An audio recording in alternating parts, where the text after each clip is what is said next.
On the issue of Ukraine, here's what we can all agree on. There is no military solution to this crisis. Right. It will have to end in a negotiated settlement. And the fundamental challenge we have in Ukraine is this. Russia wants what they do not currently have and are not entitled to, and Ukraine wants what they cannot regain militarily. And that's been the crux of the challenge. I don't disagree with that at one level. But on the other hand, what Vladimir Putin is doing now is playing for time. And he's playing this president like a fiddle.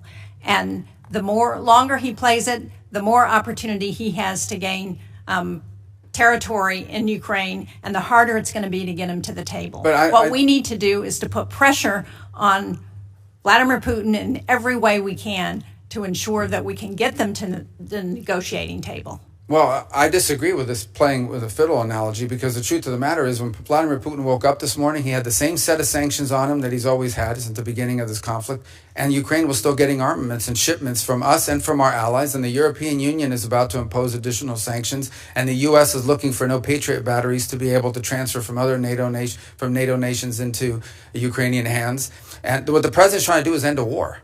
He's trying to end a bloody, costly war that neither side can win, and people are dying every single day. And so, but this notion that I don't, what has Putin gained throughout this? He hasn't gotten a single concession. He hasn't gotten a single sanction lifted. And the more time he gets without additional pressure on Russia, the more incentive he's got to continue to gain territory and continue to play for time.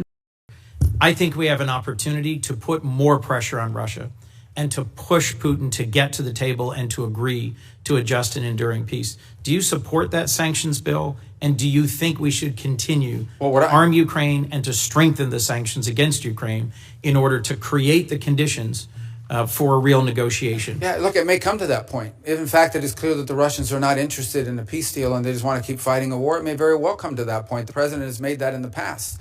Our belief, the president's belief, is he believes that right now if you start threatening sanctions, the Russians will stop talking. And there's value in us being able to talk to them and drive them to get to the table.